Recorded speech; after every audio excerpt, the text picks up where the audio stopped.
la agrupación Vox no solamente es que piense distinto o que piense de una manera, no, cometen actos explícitos de discriminación, de xenofobia, de racismo, ¿no? Son de ultraderecha y ellos le dicen menas a los migrantes, pero si uno pone en contexto las cosas y la historia, le pueden decir musulmán, le pueden decir judío y no pasa nada, eso es nazismo. Oh, bueno. Sin corte comercial, la congresista Ruth Luque de Perú Libre a esta hora. ¿Cómo le va? Juntos por el Perú, discúlpeme. Buenas noches, ¿qué tal?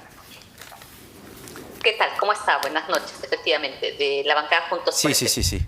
No, tuve una pequeña dislexia. A ver, usted se ha reunido con Bellido, entiendo, hoy, e imagino que habrán tratado el tema de Camisea y su anuncio de renegociar el contrato con el consorcio, y si no está acorde con la valla que tiene el señor Bellido respecto a lo que se llama interés de los peruanos, o el gobierno impulsaría su nacionalización. ¿Trataron el tema hoy? A ver, primero para contextualizar, yo he participado en una reunión con 8 alcaldes de la provincia de Canax, que es una provincia de las zonas altas, que vinieron aquí a Lima por un conjunto de demandas vinculadas a temas de educación, salud, temas de agricultura, proyectos de riego, acceso a comunicación, en fin, una cantidad de temas que necesita esta provincia. Así que el Premier estuvo un momento, no se ha tocado de manera explícita el tema, no se ha tocado, de hecho hemos intercambiado un momento y más bien abordamos un poco el tema del conflicto en el corredor minero, ¿no?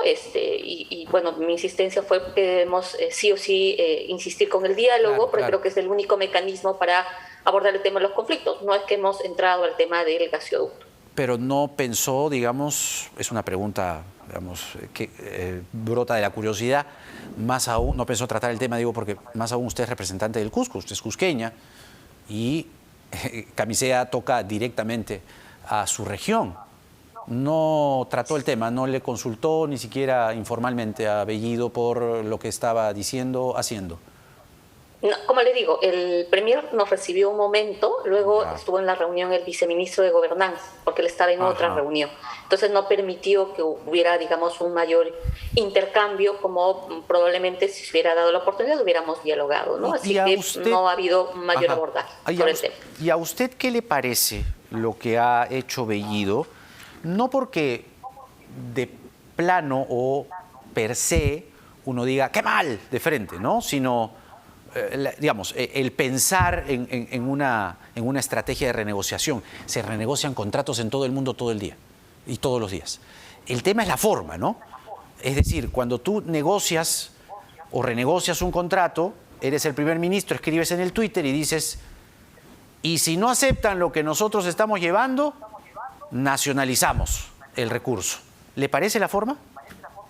A ver, más allá de la forma, creo que sí es importante comunicar, ¿no es cierto? Y transmitir el cómo va a ser este proceso.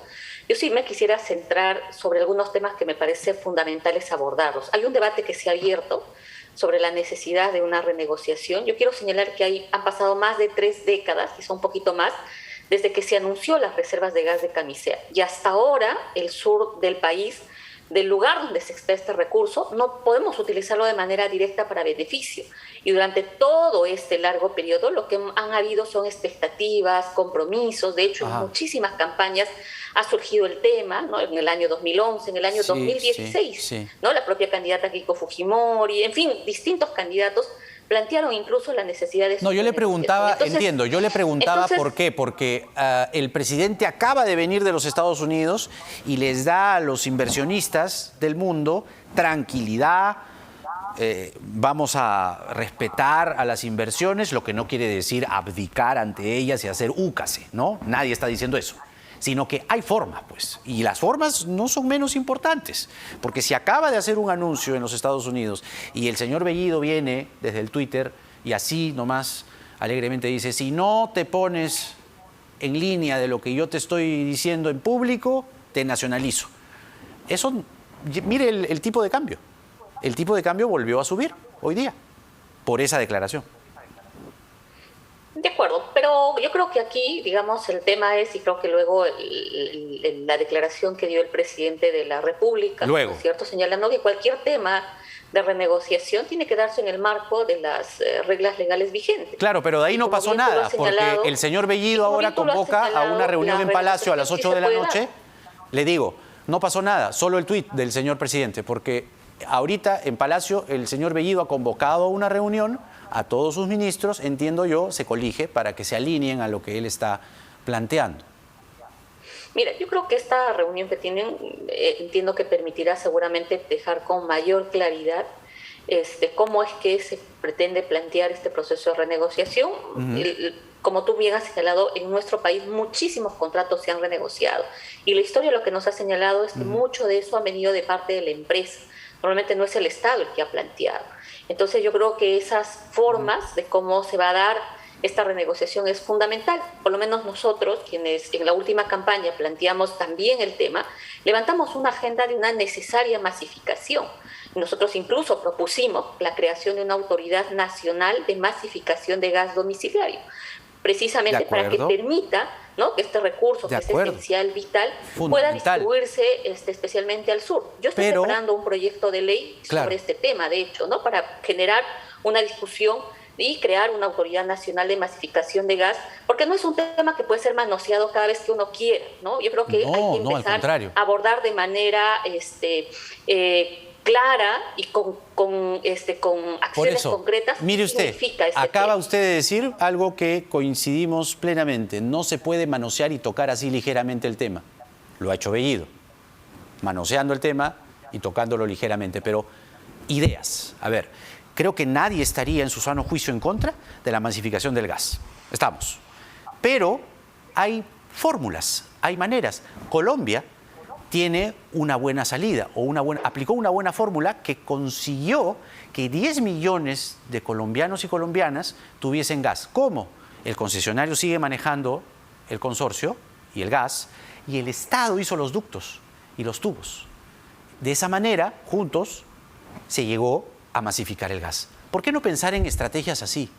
¿Por qué no sentarse con el mismo consorcio, pero de buenas formas? No salir y decirles, si no haces lo que yo te digo, te nacionalizo. Suena amenaza, ¿no? Mira, yo creo que más allá del tono, creo que hay que empezar a discutir el cómo, ¿no? Y creo que además porque es un tema que particularmente en el caso del sur, a los cusqueños, nos involucra de manera directa. Y estamos cansados de que durante solamente este tema aparezca en campaña. Y de hecho, esto es un tema que ha salido con mucha fuerza en la segunda vuelta. Entonces, creo que hay que empezar a dialogar cómo sería este proceso de renegociación y qué implicaría.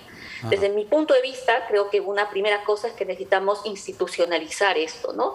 Y una salida puede ser precisamente la Autoridad Nacional de Masificación de Gas Domiciliario, que permita abordar no solamente técnicamente, sino también con un enfoque político, intersectorial también, de cómo garantizamos que el gas llegue principalmente al sur. Incluso en el caso de Lima, pese a que probablemente en muchos domicilios ya se tenga el gas domiciliario, eso no implica el 100%, no lo es, sigue siendo una limitación, ¿no? Y lo que en la práctica hemos hecho, amparado bajo la propia Constitución del 93, es que finalmente el Estado ha cedido absolutamente todo y la distribución ha quedado en manos del privado. Se ha renegociado ya dos veces el contrato. El contrato se ha renegociado dos veces. Sí. Claro, y entonces yo creo que ese es el tema, ¿no es cierto? ¿Cómo logramos, digamos, de que esa distribución pueda llegar de manera mucho más equitativa de un recurso que además creo que es esencial y que en este contexto de pandemia, digamos, hemos visto cómo el balón de gas se ha disparado. En el caso ese es el GLP. Llegó como a 100 soles, exacto, el GLP llegó como a 100 soles en el territorio donde se extrae el recurso. Y eso termina siendo inaudito, incomprensible para la población. Entonces yo creo que ese es el tema. ¿Cómo hacemos, no es cierto, de que este recurso esencial, que para mí sí debería ser un servicio esencial como el tema del agua y la energía eléctrica, y que cualquier peruano lo disfrute, especialmente en los... ¿Pero manejado por privados o por el Estado? Mira, ahorita, en el marco en el que estamos, el Estado decidió darle la concesión a los privados. Bajo el marco de la renegociación, el Estado va a tener que sentarse a dialogar y buscar las mejores formas que nos favorezca a todos los peruanos. Ese va a tener que ser el mecanismo, porque son las reglas actuales en las que estamos. Ya, ahora, finalmente, en el Congreso se está impulsando una interpelación y si acaso una censura, pero los entendidos dicen que no se puede ir de frente a la censura, se tiene que pasar por la interpelación. ¿Respaldarían ustedes una interpelación a Bellido para que explique, pregunta por pregunta, qué fue exactamente lo que quiso decir? Y no solo eso, que es lo menor al final, termina siendo hasta lo anecdótico, sino qué se va a hacer con el gas de camisea. ¿Apoyarían ustedes en ese sentido una interpelación a Bellido o no? Nosotros no estamos de acuerdo que en el Pleno se haga un debate de esto. Sí creo que en el interior de una comisión, puede ser la Comisión de Energía y Minas, en la que creo que puede ser el espacio donde el propio Ejecutivo, puede ser el Premier o puede ser el Ministro de Energía y Minas de manera directa, que van a explicar, digamos, cuál es el procedimiento que el Estado estaría planteando. Yo creo que esto es fundamental porque hay una expectativa alta detrás de esto. En mi región, por ejemplo, una vez después del anuncio, hay un montón de comunidades, organizaciones que han decidido respaldar la medida, porque efectivamente es un tema postergado desde hace muchos años, que nos interesa que no esté saliendo, no esté surgiendo, ¿no es cierto?, cada vez que quiera popularmente plantearse, sino que empecemos a abordarlo de manera seria, con el debate técnico, pero además con los plazos establecidos. No es que se toque ahora y luego nos olvidamos, ¿no? Sino que empecemos a abordarlo y empecemos a definir el camino y la mejor ruta. Así que yo creo que la presencia en alguna comisión a través del Ministerio de Energía y Minas puede perfectamente abordarse de esta manera. Nosotros tenemos una propuesta, como te dije, yo voy a presentar una iniciativa legislativa proponiendo la creación de una Autoridad Nacional de Masificación del Gas. Espero a raíz de eso generar un debate, un diálogo, ¿no es cierto? Y también encontrar distintas posturas que quizás no piensan igual, pero empecemos a abordar sobre un tema central que es cómo garantizamos este servicio esencial para todos los peruanos. Ruth Luque, congresista de Juntos por el Perú, vocera de esta bancada con nosotros. Gracias, congresista Luque. Buenas noches. Hasta la próxima. Ha sido importante poder escuchar su posición. No va por la interpelación. Dice sí que puede ser invitado, Bellido u otro, debería ser Bellido, para que explique esto, ¿no? Que es desconcertante para un inversionista. Entendámoslo así, lo es. Más aún todavía cuando el propio presidente en los Estados Unidos dijo que se va a respetar el marco de inversión en el Perú, que las inversiones extranjeras no corren ningún peligro, no corren ningún riesgo ni nada por el estilo, pero sale el señor Bellido y dice nacionalizamos, ¿no? Bueno, vamos a hacer la pausa. Sigue la reunión en Palacio de Gobierno, ¿eh? Bellido trata de alinear a su gabinete para que se pongan de lado de su posición. Vamos a ver qué pasa. Regresamos con Jaime Saavedra, exministro de Educación, director global de Educación del Banco Mundial, a propósito de, fíjese, hay una actualización del retorno seguro a la semipresencialidad, cifras muy importantes. Loreto, Ucayali, Ayacucho, Pasco y Huánuco son las regiones con más semipresencialidad, ¿no? Y no se reportan contagios. No se reportan contagios, porque nada está dicho.